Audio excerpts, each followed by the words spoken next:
anana point before say yaka bibia fa no say dwurimdie ne proye dabi wo de be famra kwan so ansana bibia si a bibia si sanso so na NDC amayoko wonum yeti akoyi wo manya mfie kakra aduasam bienu de wo manya na dwumadie so nko a wo bodwa na wo de hye dwumadie no animu nyama na say eko na animu nyama no eno so wa ha Oro John Dramani Mahama si ato aba no ema no padia ene Ghana oba resetting obesisa no mamu yie na enye ono nko a woni Ghana manfo abusuafo empranfo mienu de asi ani we twese kan so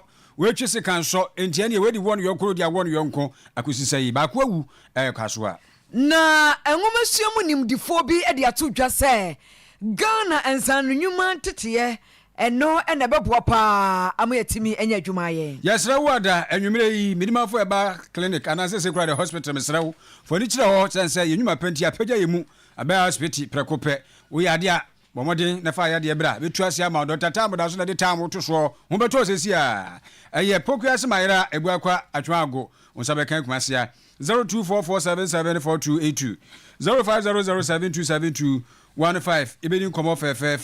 Faith Homeopathy Clinic ena me kan fodi ama woi kire se maami we dia mesi nro ketua na tafribi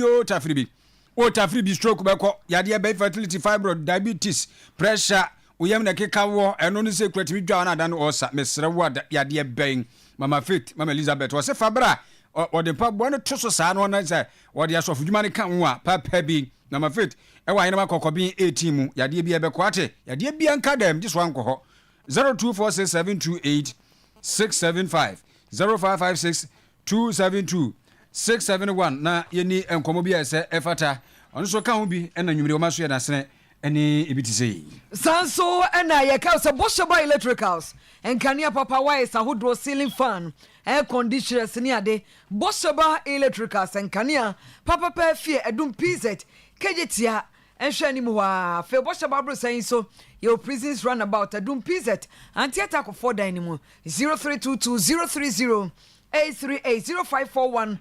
125339 0536 Zap Cola drink no so enie drink anone ma hoden premium o serve odwabo ahodo ase a kama pam kanjin energy drinking water eno no ensukroji a ma wo bo adwo no na sa ho tutu ho yade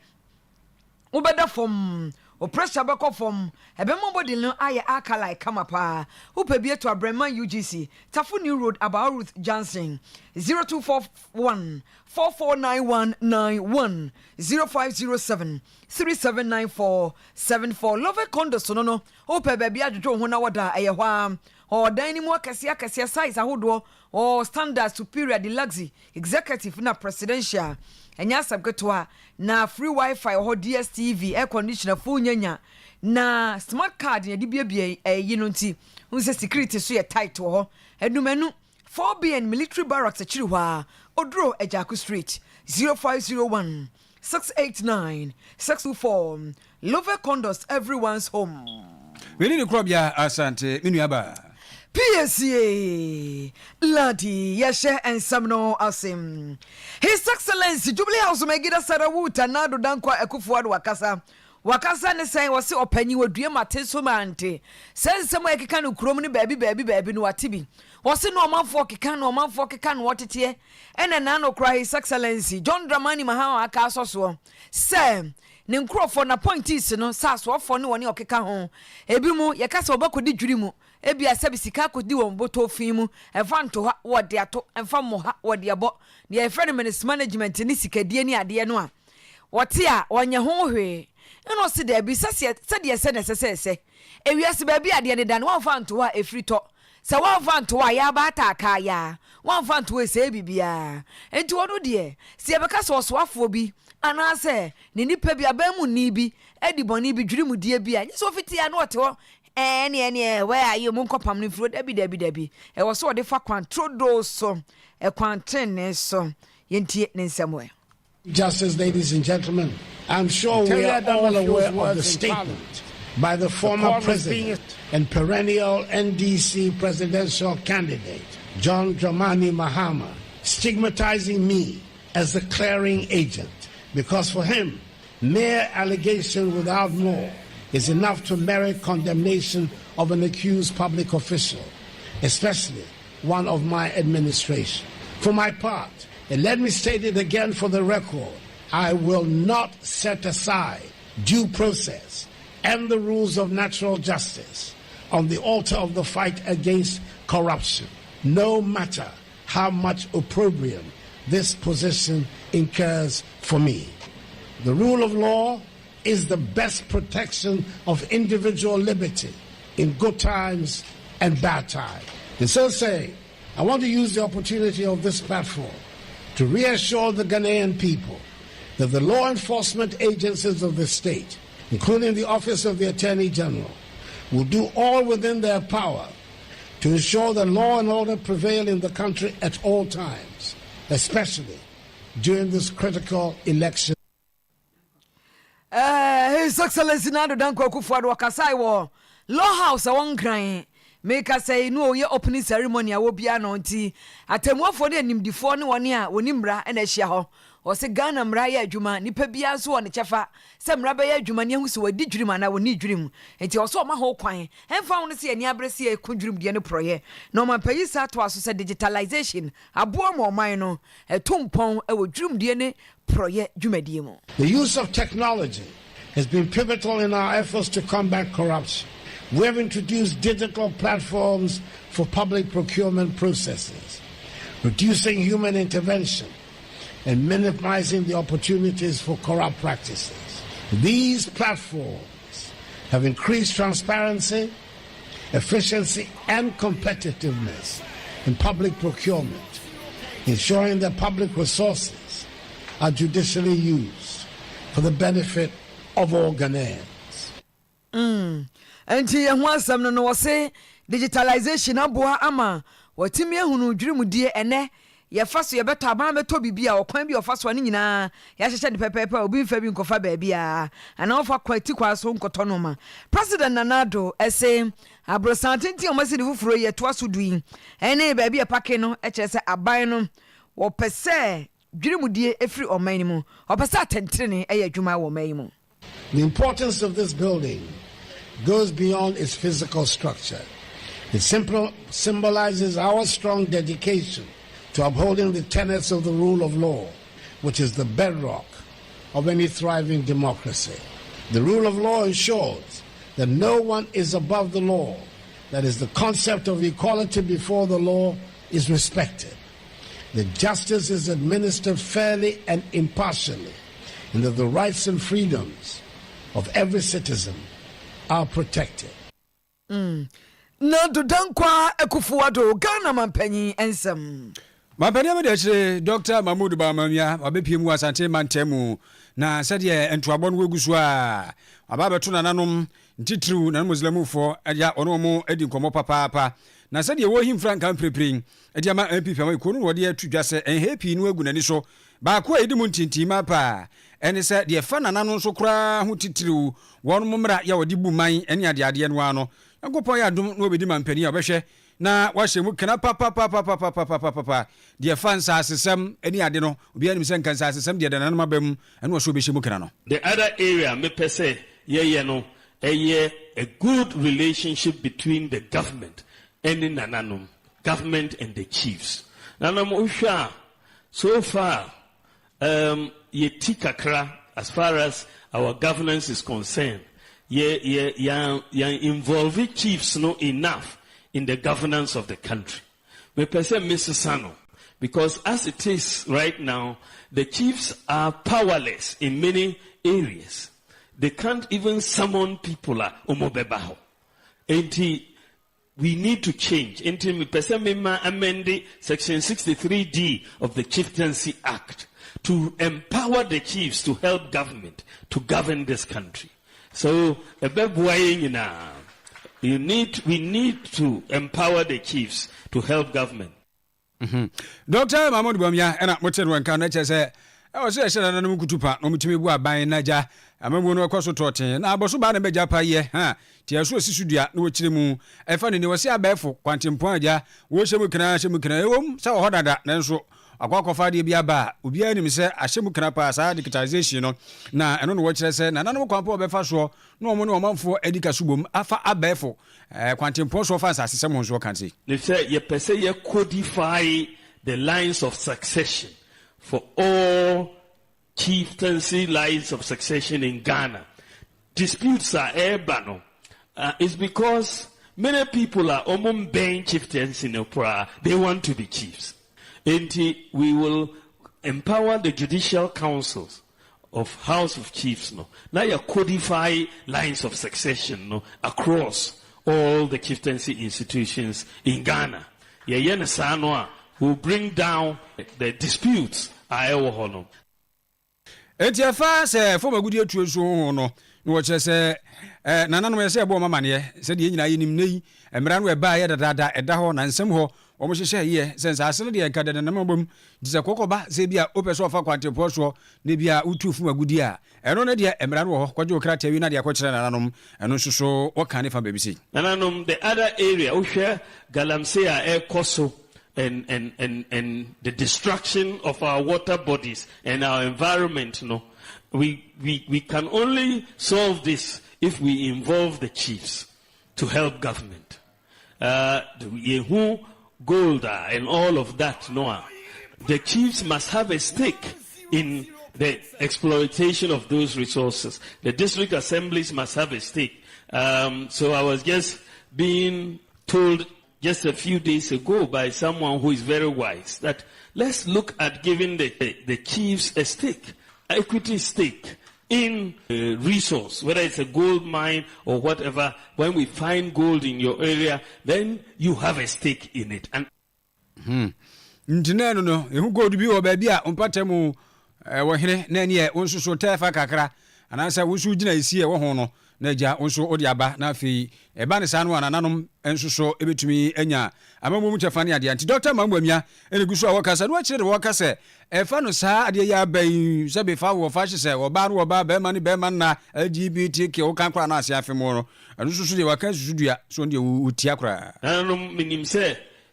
kasa bebre akoso as far as LGBTQ+ asemi anananom me pese mo who say Yempeniso china. Yempeniso LGBTQ is not part of our culture, is not part of our religion. We will not agree. And I will not agree as president. I want to make it very categorical on that matter. Enti Dr. Mahmoud Bamia, we dey ententem no a wa kire ba bi ogina wo. O kire se sa LGBTQ ne de keke ka ho no. Otia ye to 100.7 FM so ye wie pe. And Blasters in Central African Republic, Ejina Kono Baba Yara, and Paye be Jantian and Tentem. Acha Nusia Pons Media and Nume sorry. Nafi, Yeti commentary, Papebi. Yo, Yadaswaya Amanyo Semu, NDC Amanyo Franca 24, and His Excellency Awula John Dramani Mahama, or JDM or social media so Wakasa na Wakasa social media so na SMP na.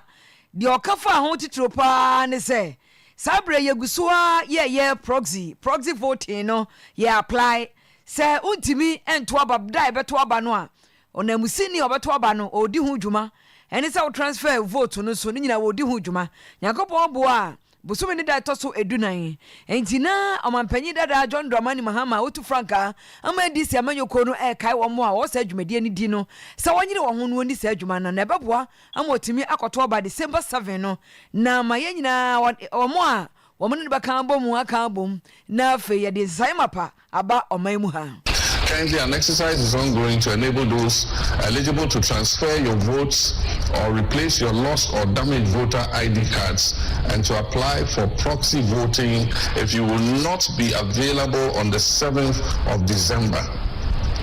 We have only 5 more days to go for this exercise, and I urge every one of you eligible to participate in the ongoing exercise to do so before the deadline of Friday, the 14th June 2024.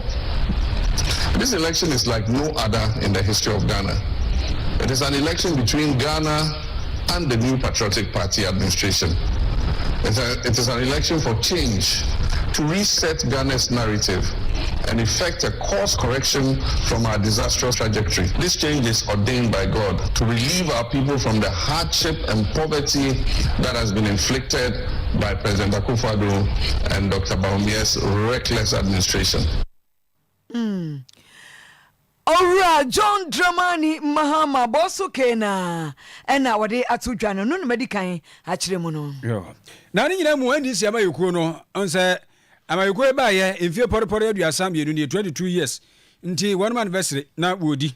Said yon bo dwa ha data na wo mo etwitwa cake wo de behwe cake no mo social media handles no. Mo YouTube, Facebook ni ade a wo pani Johnson se du kati o mo dwam trani ene sike kura no party mi se ju cake ni wo twa kama pa cake ni twa ne ho na NDC ne de agu ho at 32 fe amayokoi amukohia ewo eja adabraka enkran headquarters be bi matran kese do wo no ena saa enkomodie ene dwa wei ene sede wo mu di anniversary ni nyina no esi ekoso eho na ene omo flag no wo franka omo him ko wiem se yen ko wiem se ya na no na wo no church pani fifi kwati edi tudwa so obi a wo da amayoko no ne do ni. We have a responsibility not just to win power, but we have even a bigger responsibility to be able to govern in a way that will not just deliver the aspiration of our people, and also set the tone so that hopefully our friends on the other side will learn how to love the country more, will learn how to have principles and policies that really can bring about the transformation that this country deserves. I want to emphasize the need for us to remember the key pillars of our political party. We call it unity, we call it stability, we call it development. But underneath all of that is a need for us to appreciate that just as we sing in our revolutionary song, cadres may go, cadres may come, but the revolution has come to stay. Fifi kwati ena motene kanu chwechofo panima NDC amayiku wose awreho sa amayiku ti sa NDC a won menya emfie aduasam ye nu no omo ntumi nya japade bia mfa ma NDC amayiku nti so mba ban mu a ntiewu woso mba ban mu a ombe ye japade edi amayiku no. Is that so many things that we should have done over the last 32 years that we've not been able to do properly. Like for instance, being a party that is thinking about how to build lasting and enduring assets for ourselves. We need to do so. This building that we sit in here today is one of those few assets that this party has been able to put together. For the party that has been here for 32 years, we should have far more than that. And in order to achieve that, it simply means when opportunity comes our way, come December 7th, our number one priority should be how can we ensure that this party becomes a stronger party, an endowed party? What we saw in the recent past, where as soon as government was formed, party was relegated, must never happen again. Fifi kwete ena motenu enkanu wa chocho ema NDC amayiku na Asabre Piesie. Unze ase Debia na ye party. Chaza o man wo nyino o man ho. Sa ba yeko ni mienu no NDC ni MPP no. Sa MPP ni sa NDC no. Na nka hwe. Omo ba ban mu pe. Omo first priority, omo top priority. Eso mbe ye japade bi ama party no. Na ba bi omo we kra asisi a na sa nhyeda nya proper bi asa nhyeda nya papa bi asa. Na mo NDC ni MPP no ho. Mo de mo kasa Ghana 40 said omo tie na bi. Unim lekuyenim to me PPP kra na cha to me PPP na cha so one day eni baba sesa wo enya nwanwa festival one day omunwene wo man ne ho party ba ba mu pe mo be paja padi papa bia ma na sesi amoto mu sika be na mu ni political party NDC ni MPP no ha na zo ni sika wo aja padi no betumi ayi bi kura ma o party no bebro so kura ndidi ai this ni MPP ni de it is that time o proud man yabako enwumesuansem Chief Executive Officer Emma Castle Automation Limited where education just enwumesua de nani je ho odi enwumesua chipa Mrs Hannah Kosa ni din na wewe so school no enya frisia edioson na nya asam ketwa no mo ye excellence award ceremony bi ya abasobo bi e wo ho na Mrs. Kosa kwase okokasa se guest speaker no se mre no adru tam ya kai se nkwada ketenkete nkoto na ba no na ensa no nyuma ya kyerɛkyerɛ mo nti obenyina duru baabi na didi ni trim eno na bebo ama da achi bia no obenya kwanya kese na odi anya adwuma ye say ye hwehwɛ new things chese beboa school for no ama wo na say the nyoma bebre wo ha wo mbetumi aya wo de kan wadesua ho a wo mbetumi akọ enim kama you can almost get everything, you know. I found the science say okay, one of the things I've learned any skills development. Well, we say gone are the days if you say one person call something like polytechnic, if you say it's a low thing, you know, they don't really give much attention to it. But as we be any nay, you find it's a talent and a baby be so near obetumi handle. Into my who say government is honing in on such skills development. I just say Oyerepa, Yankasa, your company will help some of these students, even workers, to learn a whole lot of skills. I just say betumi aboa. Into right from elementary school, we have to get them interested in some of these skills, whether it's carpentry, whether it's sewing, whether it's cooking. Some of these things we overlook, but to me, near call miamia bebre. And my family will say we tend to remember high school in helping them. Mrs. Hannah Kosa no Oforukra Municipal Director of Education Ngumesu akwadrefo ene Madam Dorothy Oparibio obo kyerɛkyerɛfo a wɔn mabesom wewe so sukuu no abaso paase akuyi ko kari wɔn mo yɛ ade ne wɔn modem mo a wɔn abo ade abo sukuu no na ya sede me director me da Oforukra no e wo se me hwɛ say teachers be yom edwuma teachers yom de na wofo no so ehwɛ na omo so omo ya mo afemode na nkwala na nkasa so ejina omo so no omo so omo esua de sesi ya enche bibre e be hu se bi isi for kwa control sesi omo so hwɛ ni nyina ejina new curriculum aye so it is awofo ani ankɔ ho na teachers no so anhwɛ na nkwala no so ensua de na omo so onye omo anyam omo afemode a e be ba na sesi nkwala no they will not be able to pass well it was say ye nyina ye de ye ho hwɛ na ye yere ye ho na ye man nkwala no so esua de isi na mko most of the time we be na mo say omo phone so and come be use phone na anka omo fan research bia e betu omo ni abo omo we be ko hwe no say an 10 subjects so we ye language account one say ye 10 subjects Arabic, French. Headmistress Emma Weweso Emma Junior High School ni Madam Patricia akohene mensa ni die ni yo ya twa so ye kwani ma we pa report 7 FM so ya we ya kanka se akaba ko ani ya fa wom ni die no fa wom headmistress ne e die no Challenges ne die sabe baby ai bi wono yen so ye wubi ya na ye kasa se ya ye bo papa bi e friend architect Bani Royal Basic Resorts ona ye boni din ayene ma bebre wo school ho no ma ono kwasi 3 unit classroom block e de achaye but ocean kra na ye wo population classroom blocks no you say here bebre say ongoing project bi wo ho MCE the government and so AC edan kakaka e de amaye ye da ban na se but ye be ka say you say here bebre sansan kwada no e do so pa but say ye present pa ye say anka ebenya fence wall afa ye school ne ho. Yo, we Madam Priscilla akohene mensa Headmistress Emma Weweso MA Junior High School. Abusia abaye bi ne boyfriend we would say kan won yonko so na we dia won yonko so esi wo ka so a muntete ho a munye se destiny no muntete ho aye ba na de tie ne se Divine Mercy Cosmetics ene Erica Cosmetics eje se no ampo betimi afra na Erica Cosmetics ana Divine Mercy Cosmetics we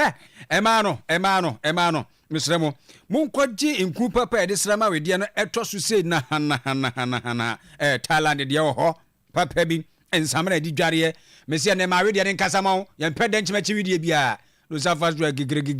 wirechire say you know oh man is smooth na oba de yede nsafa o bodia na aye kikiriw adai asia ni sai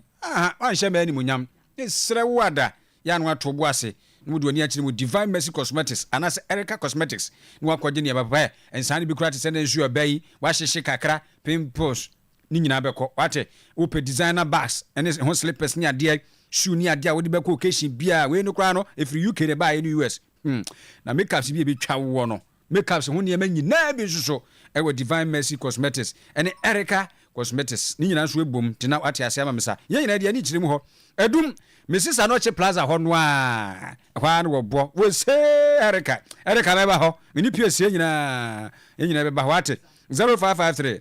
45 7200 0553 45 7200 me say Divine Mercy Cosmetics and now say Erica Cosmetics and why ya de kro no a kɔ na kɔ he na totonku ni bi na emwa papa na nananza wotimi nka memo adwubiem na ne internet network ne fiti anopa na ya bubu no still a wo nya ho adwuma bia ho telecommunications am Ghana ha enye ne we mse hyase efrei hello nananza mo afedi adam na ababa wa ben won ne boyfriend this kan wo mo sa we di ani anya yo ko bia ani enyan kaswa ho yusu de kaswa ho boy mu ami ntio Obia ye peace work and share in a time for me now shots ya everyone ever. Now every time they are mesum, mecheche mesmet pepe. You need can get therefore and I shall for wash Oyerepa and then in bringing now. Never come up here mu our kaswa and Adam Nana, I want to say yellow call. Now crab your shop for the by now and near young. And ya wonderful Yampuna employment as I want to share. I'm assuming that Messia is what in 20 years. What an annum, our theater, never made so, and also other Mujima, opening qua. Arabia. Now, come at the other end, and it's I have the Sia, Winyan, now all level 200. Let's go also, Musa take a crack, the school now take a crack, all level 200. Baby, not I say. Then countryman so up to baby. Now so probably Odim Libya, never see for Motu, Abastrano, or Shadam and Nanu Saturday one chance I was one of chance. Of course, the young could be able to take one more. If you have like a car, young could be able to take one more. Not for the car chance. No, you know what I mean. I or you said you have a shady one more. I say, I will do one a young ropa into onto me can't blend on a moment. Now I'm bad. The people now can't me the papa. The thing I have to get off to boom. If you want to, I want in country to be a watching. About a one or down, then in country be down, be down the winter. I am walk up and I name you know, and I don't put them into one gather or be down or down or sign up inside. Or that all time in country on the chest account the Bible. Not just on what them and quench. Let them down one or two kind or they young with just here. Or what we send up no and for soon I will send. Kind of come for a judge in the month. Became with ya SLM ever not operate. The same look at the Quabia, the Siano, after an hour in Seattle, Abemanos, look at it, what shall look when to the training room, after the run up of you, Sabia, one kind of jet, one more. Into a conscience, the Sia, near could be Chilano, I know so I would tell him to know, and I'm so much an animal. Now, Bema cried and say, we have been message in the corner crack a cabinet, Tiani so. Ni kona nkasa baby ababa wane sika ni sisiti na baba be me krobeja nkweni fa bi odina dia odina wuo na kwanta nta na ba akọbutu ati owuo mu na chese oni atato fa baba ndi ya chese doctor ko butumi eja no sina watuma aboa na watu adino kwade a anya yakopọ na ataso wi ora betini akyere enti ababa wan wotimi wo abantia no sika dodo be because oni kona chiri dia watwa krat ayate ono ababa ndi kan wo no sika no dodo be sai ababa wano ba ma no gbe dan no hu nse e ta fa wo fie na oja agbio abono ka wo dan nipa na lock down to gbe na so ni kana ona nse we jan yana na to so nwe mu we ma na wa hide ana nta da atumu ti ba ma no gbe dan no hu nse ni kan to no pe na cha to dia da to so na rum na da on to mu the tele no fasika on the bag mu sana ko ni na fa akutu man da e so o ma do kwa ka yen to Africa on the back ma o di chabe me kwenchi so na be ma ni chese kan na no so o do wo be sia na mo so be sia you sure to kan si ni ma mo ja e puta enya sam ketua enna nwumre dia wodi bi ba na we na dia wodi aba dia ababa wa na banche timi de wo no be how many times because he can the last one is sinikon ho wo she na koko so wo na koko yim na kete na achi ko wo ne minim be bia ne mi ho na agba o se be yi ai hu se tua ne minim sa awa se kan wo ya ona so moja e fu be sia wa to na mo nse bi wo fa anse mo de ene obedi akire pa se de odi akire da bia no nti de ame ya dumo awai matoka ya mako se de akire pa na nke ya hwesa nke be fu ya no na nke ene di mita ya ya bia ya san ka tro nti amacha e bobo e o se ya nkere enti se na apostle fa be fa ko pesa wa fa mu no kwa o mu guso mo nti wa mo kwa se be ma no boto no na chete na ka je embe ni na se ne anya mi so o tu ko obi ba ya no wa mana mda no any lady ndi na ebo mpata ba ma no boto no se ma to ji owu ni nkwan fe fini se owu bo fo e push na to by force dira any ba ta ba nanansa baba wa yebedi nkomo asemu peni wiase edi nani akire ba bi pa unse we so de nanansa piesie wo kopie su pe o kopie su pe ti ababa woni pumoja nyina unse afi na koma ne ti he unse moja ne epufiri na nusa yedi na ekoso wiase nanim fe nanim de daso pa baba wa fe adi ankuna obet ntina na ya kanu manu nya botre na sikafo bi dodo no a bi no mo ho no mo a ono de na yere no kra da se de abofra na ba nti obepie oba afoforo so ho uti so obi na di nkonkonsan se wa kodi nkonkonsan ti manu mo ti bibia ya mo ntomobo ma mo fa komahye similar case ono oba na ti o ti se yesi ni kunu no ba bi akohye hotel ni kunu su kura na ni abre sa Sunday do kura bam so wo kopedua ni kura abre mu se something like wo tu ka no ka ni ko bubu fa so sa ta ma fe no me wi so fly change wi so ka ya ko bubu fa so kana na wan kasa bi na wan ti se Zambia se hin ba bi so sa o chesi ni kunu gidigidi sa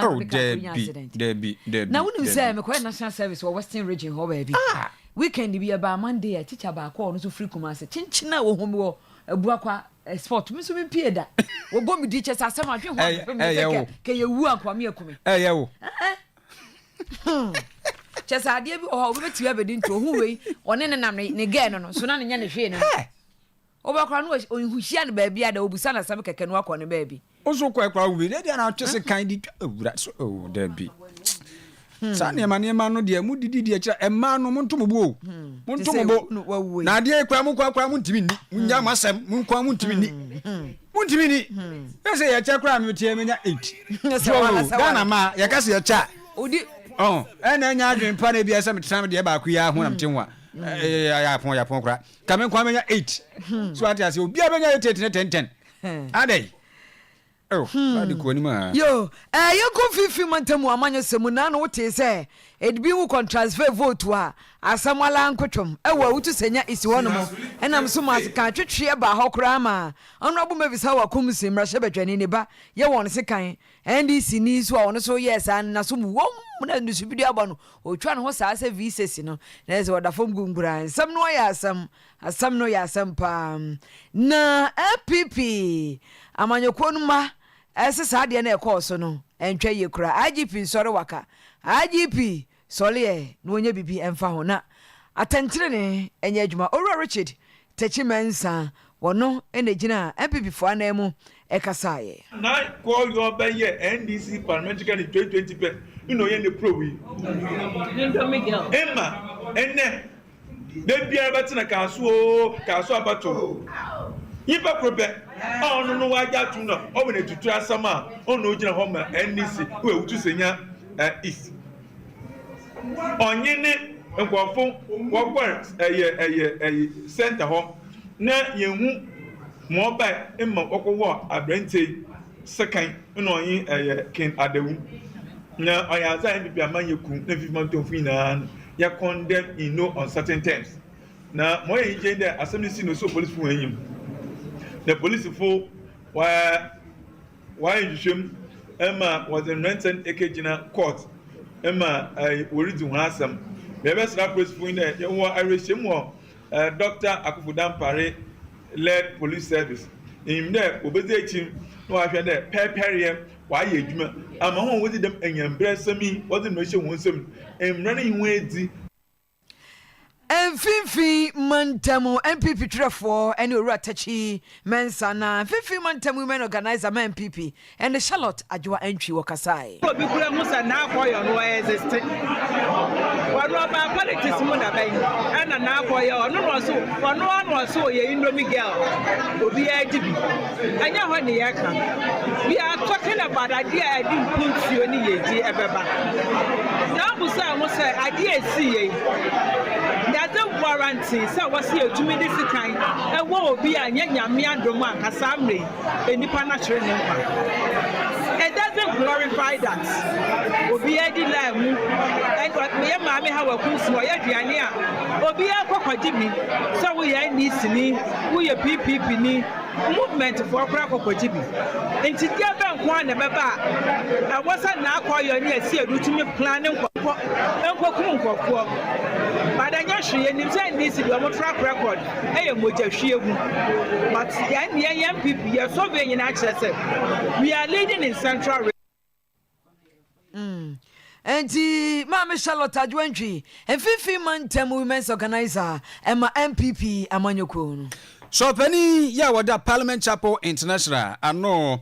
ene Apostle Francis Amakwata na wadi atudwa se ede ma totoatoto bebrebe ema no titiriu yase ntoma ene ene ye twa tuntum wo kena ye kokko ade akia eye fita ene de keke ka woni nyina no wo kye se enhu hia wu mpempi ehia de so kata ho na nso so eno nkyere se wo bato na se bi wo akoda na sistem nkoyie se adwuma no wosua ya wo so dis gad webua no se empo kura no sukuru wo kɔ wo so dis gad we piapia no no a ade ne wo bi ensa ha ho ense sika no ense bo nya twagi egui na emfie makoma be se enum a ya anniversary wo di ediama Arena of Miracle Ministry International ewo tere se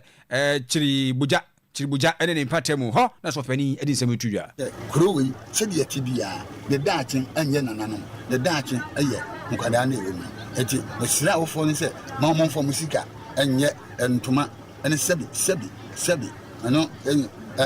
mpese ma no besi sumu na so na mbom anye yiye nkonwa na mbom wombe hu se enkwada ewu kurowi mu no ahu se nyame bie mani etimi hu ba ko daachen obetumi aye minister na obeda ye minister abena wanko school obeda ye minister obeda ye nipa tituru abra chese ye mpush no nti ye ma mennom a wo mo hwe me etie na efi ye nne ye na edu ba bi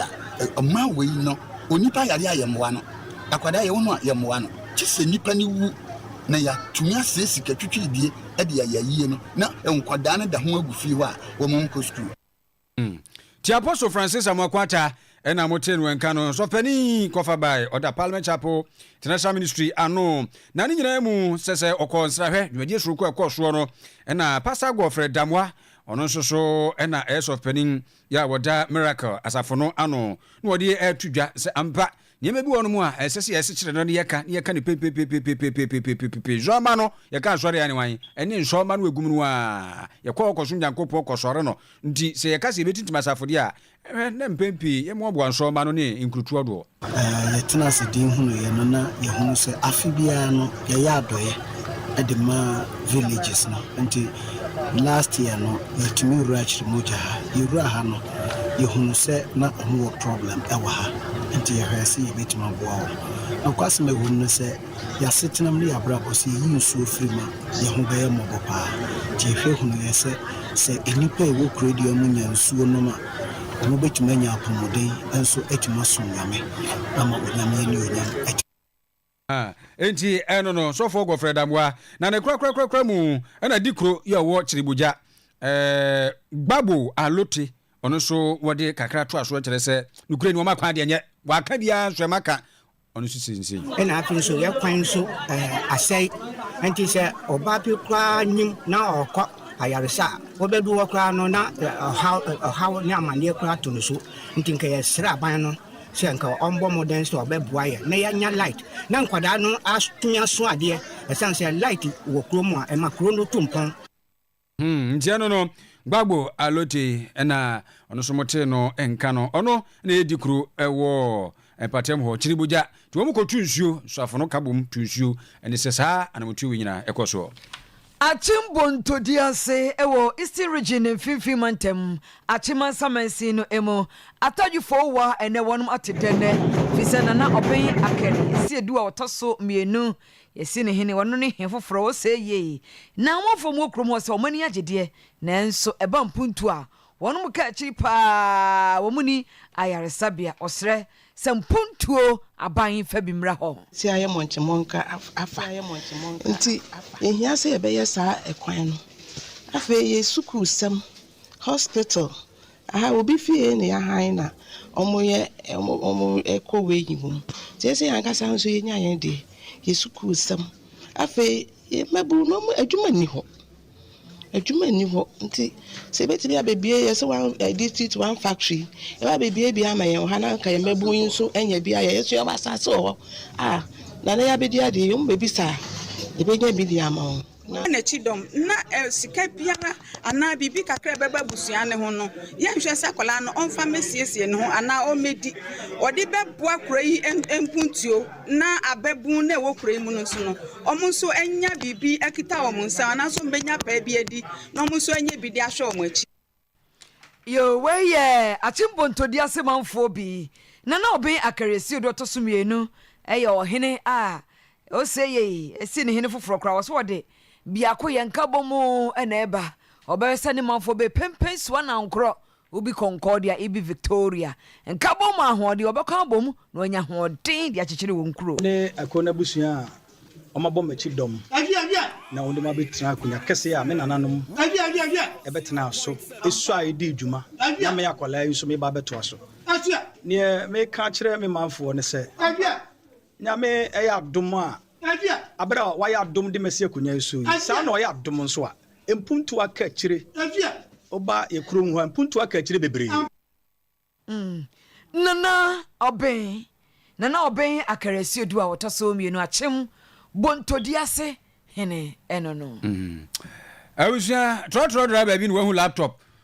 fidie badwi maybe no odi aba na no o kire se be busumi ewumi ni de to so enum pepepe anwuminim no na pa mu ho baby na nwoma so bakeje tia no de o ye adwuma nti e kire no hu se edem no watam de aba nti laptop onu so laptop ayira bi kire mu yi laptop ze brands oba no anchiri mi na afiri se bia o meka bia se laptop ayen fama e betu atum nti ene no kura de ye ka kire wo no nti misre wada atum so so guy bia wo fo ka no wo fo kurum e de ba makum na atum so janum nti wo de aba ha woni sese wo fa ka bi sa oja laptop ma wada ro mabra bechichirim brand kro na yemfa ema ko for driver's license ne voters ID o betu abawu gemu Ghana card emu nkofo visa ya yedi sika ATM cards ni ade prekesen ya ka kyerem sigua mo mra me kyerem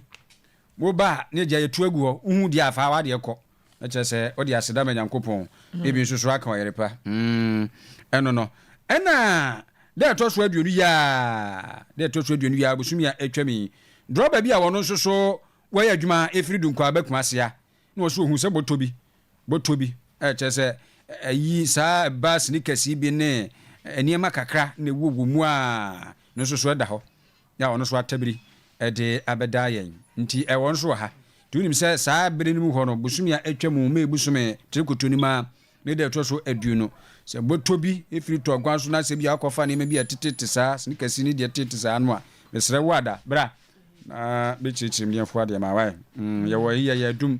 Please run about to Lardi Airport. Yes, sorry, Blasters and Afi Central African Republic. And I did Shimo and we have qualifiers now. We are World Cup